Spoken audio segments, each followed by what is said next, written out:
Hello readers, welcome to my channel. Today I explain you lesson Gulliver in the Land of Giants by Jonathan Swift. Gulliver in the Land of Giants means Gulliver एक ऐसी जगह पे पहुंच जाता है जहाँ पे Giants means बहुत लंबे लंबे वेरी टॉल पर्सन थे. Now the author Jonathan Swift was born in 1667 in Dublin of English parents. Jonathan Swift 1667 में born हुए थे डबलिन में of English parents. Swift as a young man came to work in the household of Sir William Temple. Swift as a young man पहले sir William Temple के घर पर काम करने आए थे. From then his career as a novelist started, और वहाँ से उनका as a novelist career start हो जाता है. He wrote a number of books, battle of the books, a tale of a tub, Gulliver's travels etcetera. और उन्होंने वहाँ पर बहुत सारी बुक्स लिखी जैसे battle of the books, tell of tub and Gulliver's travels. Lesson start करने से पहले मैं आपको बता दूं कि ये जो लेसन है ये उनकी नॉवल गुलिवर्स ट्रेवल्स में से पार्ट लिया गया है. गुलिवर उस नॉवल में एक मेन कैरेक्टर था जो कि जगह जगह की समुद्री यात्राएं करता था. तो एक बार वो समुद्री यात्रा करते करते एक ऐसी ज़मीन पे पहुंच जाता है जहाँ पे बहुत बड़े बड़े जाइंट्स, उसकी हाइट से बहुत लंबे लंबे लोग थे. अगर मैं कंपैरिजन में बताऊं तो हम इंसानों के कंपैरिजन में अगर हम छिपकली, मकड़ी इनको देखें तो वो इतना छोटा था उन लोगों के सामने. Now let's start the lesson. I heard the reapers not above 100 yards behind me.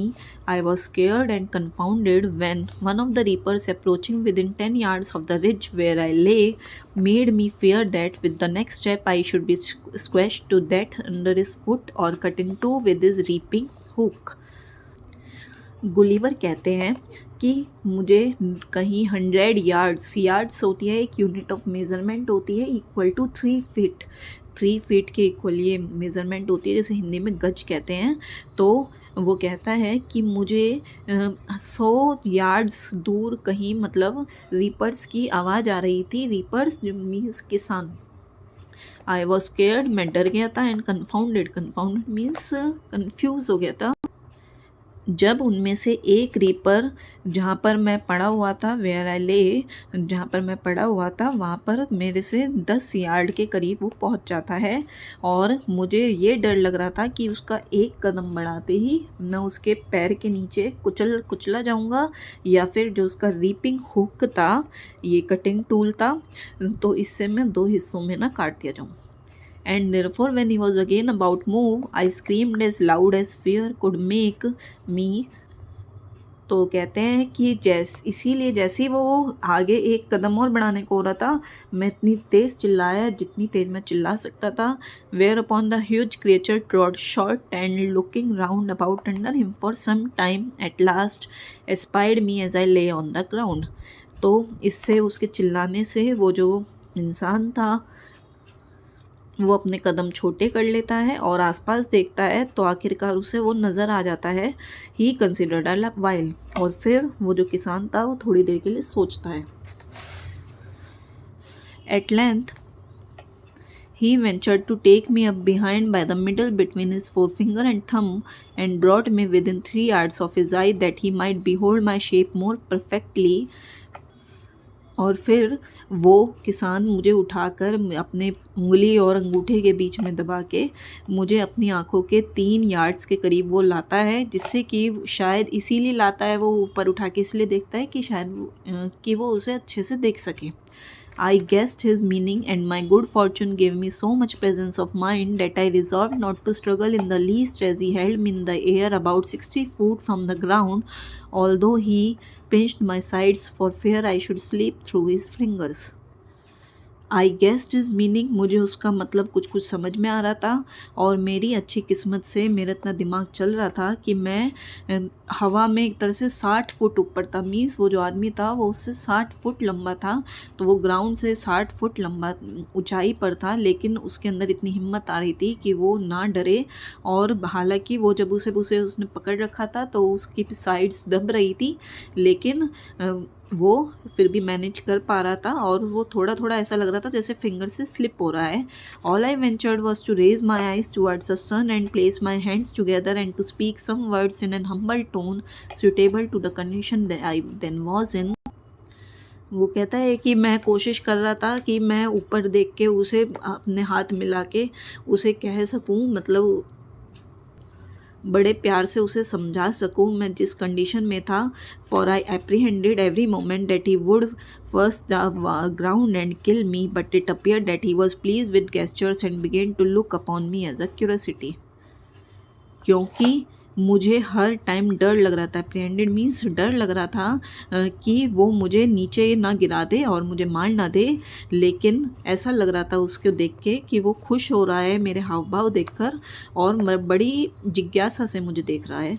The farmer then placed me softly on the ground upon all fours, but I got immediately up and walked slowly backwards and forwards and let those people see I had no away. फिर वो farmer मुझे बड़े प्यार से नीचे ground पे लिटा देता है। ऑल फोर मीन्स दोनों हाथों और दोनों पैरों के बल लिटा देता है, लेकिन मैं एकदम खड़ा होता हूँ और आगे पीछे भागता हूँ।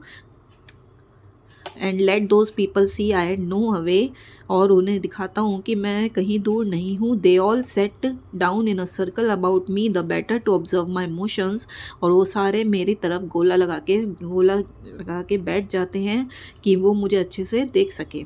आई pulled off my hat and made a low bow towards the farmer, मैं अपनी हैट उतारता हूँ और एक हल्का सा सिर झुकाता हूँ उनके फार्मर्स की तरफ। I fell on my knees and lifted my hands and eyes and spoke several words as loud as I could. I took a purse of gold out of my pocket and humbly presented it to him.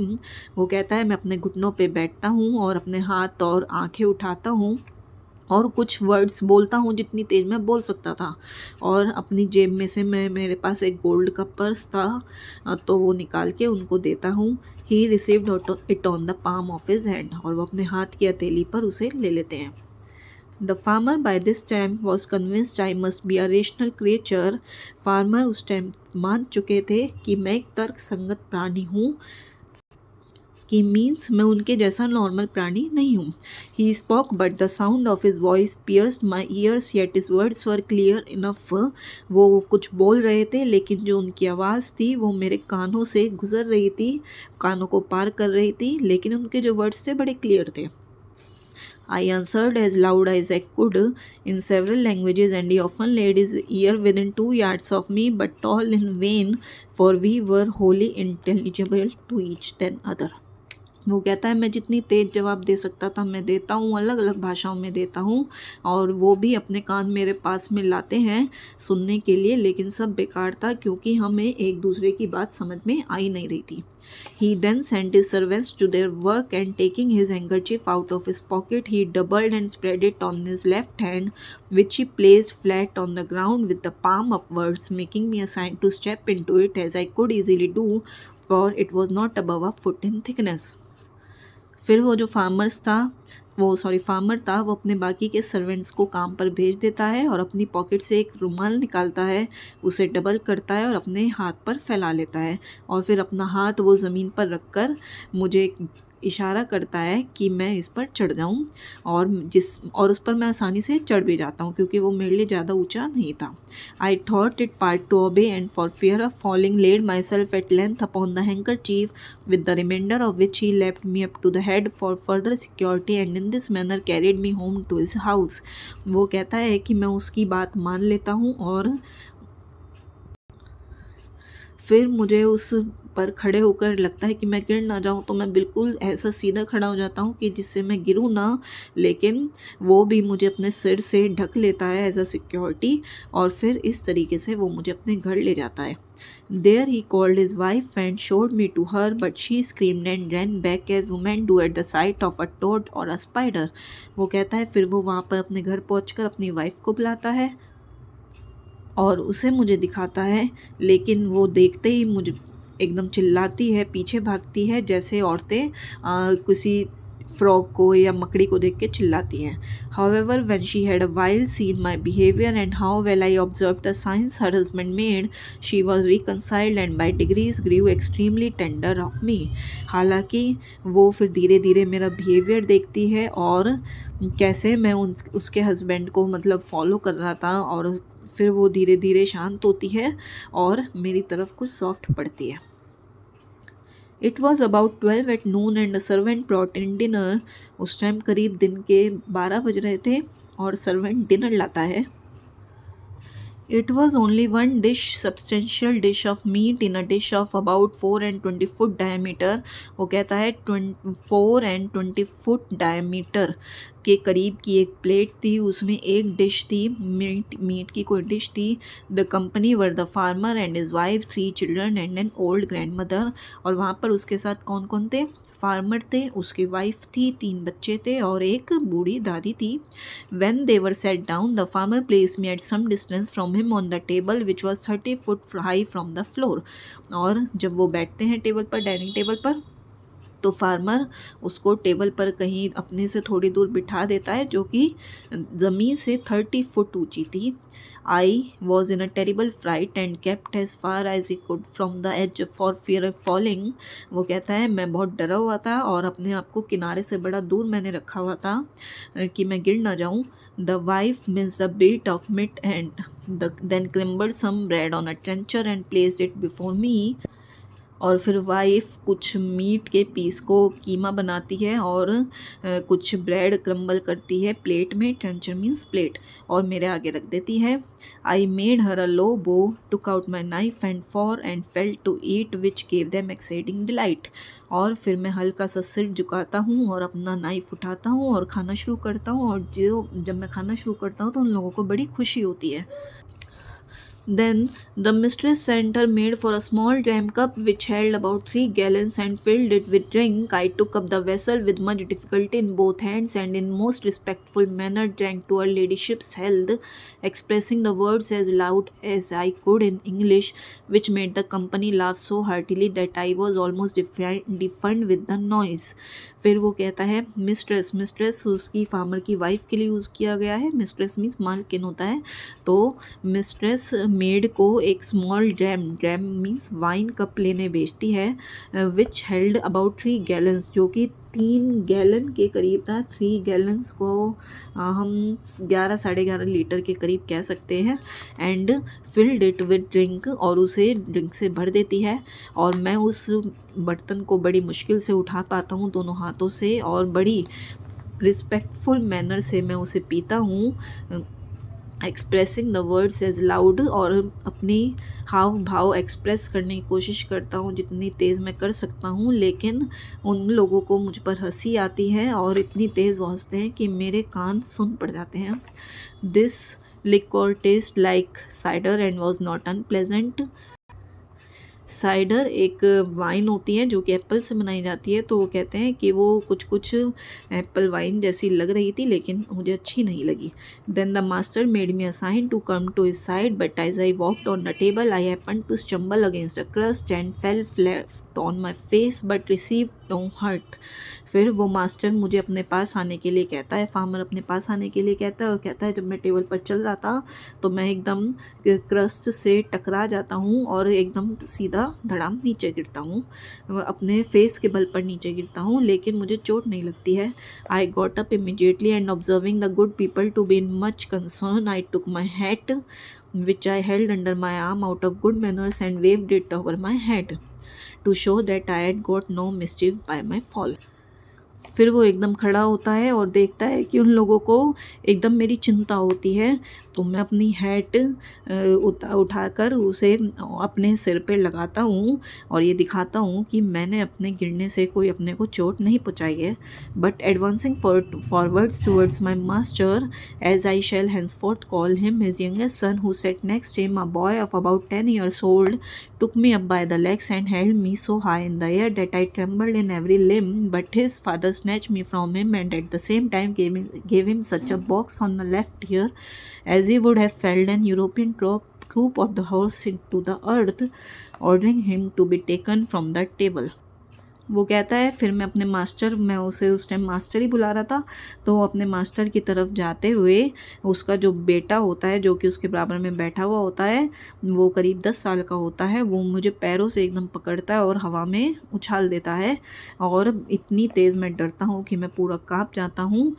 लेकिन उसके father एकदम मुझे उससे छीनते हैं और साथ में उसके लेफ़्ट ईयर पे बहुत तेज़ थप्पड़ लगाते हैं और इस तरीके से थप्पड़ लगाते हैं कि ऐसा लगता है जैसे धरती पर कोई हॉर्स की यूरोपियन ट्रूप गिर गई हो, और उसे यहाँ से जाने के लिए कहते हैं। But being afraid the boy might owe me a spite, and well remembering how mischievous all children among us naturally are to sparrows, rabbit, young kittens, and puppy dogs, I fell on my knees and pointing to the boy made my master to understand as well as I could that I desired his son might be pardoned. लेकिन मुझे डर था कि वो लड़का मेरे से नफ़रत ना करने लगे, चिढ़ने ना लगे, तो और साथ में बच्चे तो शैतान होते ही है और हमारे बीच तो पक्षी, रैबिट्स, छोटी छोटी बिल्लियाँ, पपी, ये भी शैतान होते हैं। तो मैं अपने घुटनों के बल बैठता हूँ और उस बॉय की तरफ इशारा करके कहता हूँ, अपने मतलब मास्टर को समझाने की कोशिश करता हूँ कि इसे माफ़ कर दिया जाए। The father complied and the lad took his seat again, whereupon I went to him and kissed his hand, which my master took and made him stroke me gently with it. फिर वो मान जाते हैं और वो बच्चा फिर से अपनी सीट पर बैठ जाता है। फिर मैं उस बच्चे के पास जाके उसके हैंड पर किस करके आता हूँ और फिर वो उसके पापा उससे कहते हैं कि मतलब मेरे हाथ को प्यार से सहलाने के लिए कहते हैं। Now that's it for part 1। I hope आपको इतना लेसन समझ में आ गया होगा। आगे का लेसन हम पार्ट 2 में कवर करेंगे। Okay, thank you, bye bye.